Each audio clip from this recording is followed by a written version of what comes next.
का इलेक्शन और अमित शाह की एंट्री। अमित शाह की एंट्री होते ही आम आदमी पार्टी के नेता एकदम से बौखला गए कि ये क्या हो गया।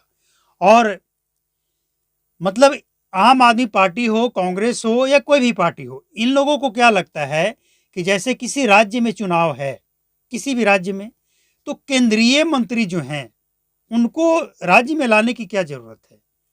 उनको केंद्र की राजनीति जब होती है, लोकसभा चुनाव वहां लाइए।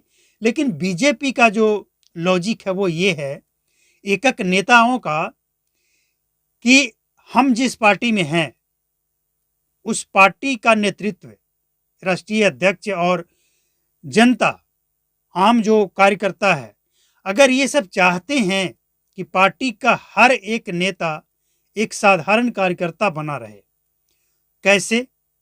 मतलब एक छोटा सा भी चुनाव हो, वहां बड़े से बड़े नेता भी जाएंगे और छोटे से छोटे नेता भी जाएंगे। मतलब सब संगठन में सब एक समान है।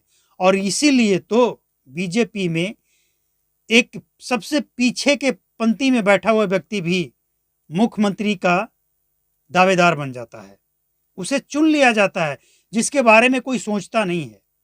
चलिए, ये तो बात हो गई अलग। लेकिन आम आदमी पार्टी के ऊपर जिस तरह से अमित शाह हमलावर दिखे, वो कह दिए कि 8 फरवरी को आपदा, दिल्ली से आपदा जा रहा है और बीजेपी की सरकार आ रहा है। मतलब इतने कॉन्फिडेंस से उन्होंने इस बात को रखा दिल्ली के लोगों के सामने कि दिल्ली में जो जनता उनकी बात सुन रहे थे, उन सबको लगा कि अगर ये कह दिए हैं तो दिल्ली में सरकार बनने से कोई रोकने नहीं जा रहा है। अमित शाह हैं, इनको कहा जाता है राजनीति का चाणक्य।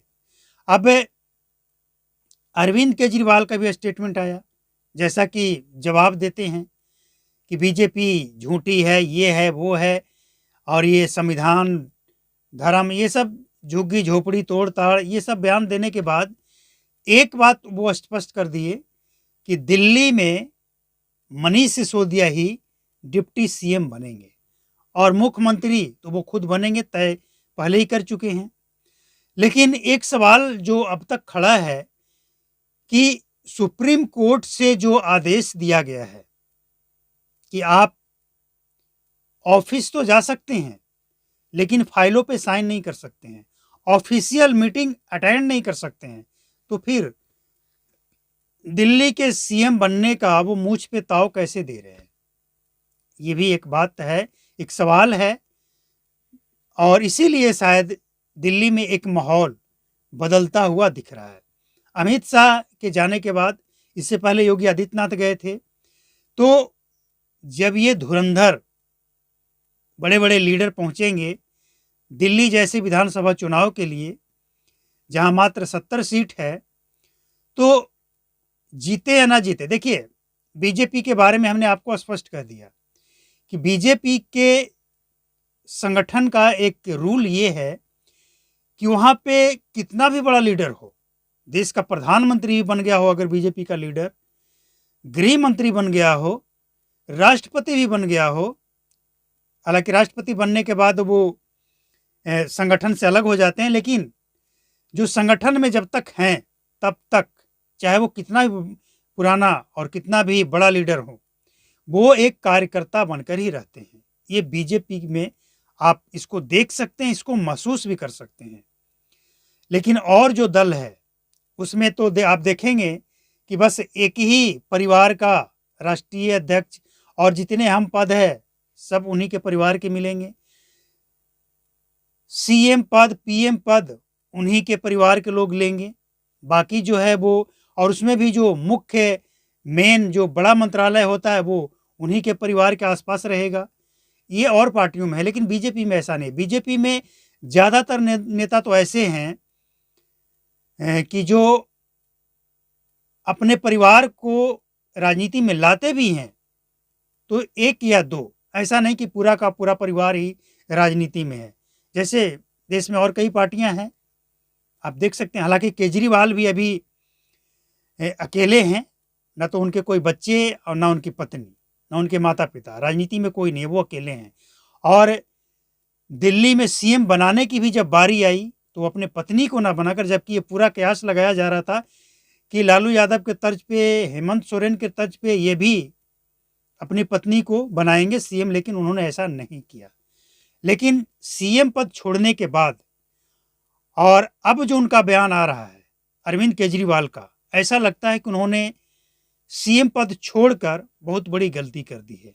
इसीलिए तो अब वो ये कह रहे हैं कि नहीं, मुख्यमंत्री तो हम ही बनेंगे, हम पहले ही स्पष्ट कर चुके हैं। यानी इस पद को अब वो छोड़ना नहीं चाहते हैं। लेकिन सवाल हाईकोर्ट वाला आ जाता है। तो दिल्ली की जनता तो सबसे समझदार है। दिल्ली की जनता को किसी को समझाने की जरूरत नहीं है। देश की राजधानी की जनता है, जैसा कि हम हमेशा कहते हैं, और देश की राजधानी की जनता तय भी कर चुकी है कि वोट किसको देना है। देखिए, जनता को ये तय करने में वक्त नहीं लगता है। इलेक्शन का डेट निर्धारित हो या ना हो, रिजल्ट कब आएगा, मतलब वोटिंग के बाद कब रिजल्ट आएगा, ये भी डेट निर्धारित हो या ना हो, लेकिन जनता ये निर्धारित कर लेती है कि हमको वोट देना किसको है। क्योंकि पहले देखिए, चुनाव होने से पहले नेताओं का हाव भाव, नेताओं के किए गए काम जनता देखती है और जज कर लेती है। लेकिन दिल्ली राजधानी की बात हम कर रहे हैं, और जगह तो जात पात पे राजनीति होती है, धर्म पे राजनीति होती है, तो वहाँ तो फिक्स होता है, वहाँ कुछ चेंजिंग नहीं होता है। लेकिन दिल्ली में कांग्रेस उतनी मुस्तैदी से दिख नहीं रही है। यानी कांग्रेस पहले ही दिल्ली में हार मान चुकी है, और आम आदमी पार्टी को भी एहसास हो चुका है कि इस बार कारण जो भी हो, एंटी इनकन्वेंसी हो या फिर दिल्ली की समस्या हो, कूड़ा कचरा, पानी, पीने का पानी खासकर, और भी कई समस्याएं हैं वो हो, यमुना की सफाई हो। अमित शाह कह चुके हैं कि हम 3 साल के अंदर यमुना साफ कर देंगे। अब उनके पास क्या विजन है? तो जो समस्या है, अरविंद केजरीवाल इन सब चीज़ को देख चुके हैं, और इसीलिए अब उनको लग रहा है कि हम दिल्ली से विदा हो रहे हैं। अमित शाह का एक और बड़ा आरोप लगा है अरविंद केजरीवाल के ऊपर कि ये दिल्ली के पैसे से पंजाब में, गोवा में और हरियाणा में जाकर चुनाव लड़ते हैं। यानी दिल्ली का पैसा ये जाकर उन राज्यों में खर्च करते हैं, तो दिल्ली का विकास कैसे होगा? अब इस बात में कितनी सच्चाई है, इसका कोई प्रमाण नहीं दिए हैं अमित शाह, लेकिन प्रमाण ये है कि दिल्ली आखिर तरक्की क्यों नहीं किया, जो समस्याएं थी वो आज भी क्यों है, और फ्री की चीज़ें दे देने से समस्याएं समाप्त नहीं होती है। इसीलिए अरविंद केजरीवाल को अमित शाह पूरी तरह से लपेटे हैं, और अमित शाह को भी जो वादे कर रहे हैं वो पूरा करना पड़ेगा। इस बात का वो भी ध्यान रखें। हालांकि बीजेपी का भी जो मैनिफेस्टो है उसमें कहा गया है कि जो योजना चल रहा है उसको हम बंद नहीं करेंगे, क्योंकि ये वो अगर जनता, लेकिन इसके पीछे जो है एक लॉजिक है।